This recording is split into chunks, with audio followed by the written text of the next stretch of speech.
સુખ અને દુઃખનો મહિમા સમજાવવા માટે અધ્યાત્મ રામાયણમાં એક કથા આવે છે. એકવાર ભગવાન રામ અને લક્ષ્મણ એક સરોવરમાં ઉતર્યા.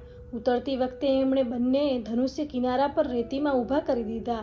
જ્યારે તેઓ સ્નાન કરીને બહાર નીકળ્યા તો લક્ષ્મણે જોયું કે તેમના ધનુષ્યની અણી પર લોહી લાગેલું હતું. ભગવાનને કહ્યું કે ભાઈ, લાગે છે કે અજાણતા કોઈની હિંસા થઈ ગઈ છે. માટી દૂર કરીને જોયું તો એક દેડકું ઘાયલ થઈને મરણાસન્ન સ્થિતિમાં પડ્યું છે.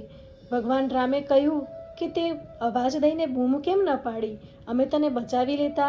જ્યારે તને સાપ પકડે છે ત્યારે તો તું બહુ મોટા અવાજે ચીસો પાડે છે, તો પછી ધનુષ્યની અણી વાગી ત્યારે કેમ ન બોલાવ્યા? દેડકું બોલ્યું કે હે પ્રભુ, જ્યારે મને સાપ પકડે છે ત્યારે હું રામ રામની બૂમ પાડું છું, પરંતુ આજે તો જોયું કે ભગવાન રામ જ પોતે અણી મારે છે, તો કોણે પોકારું? બસ આને મારું સૌભાગ્ય માનીને ચૂપચાપ પડી રહ્યું. સાચા ભક્તો જીવનની દરેક પળને ભગવાનના આશીર્વાદ માનીને એનો સ્વીકાર કરે છે.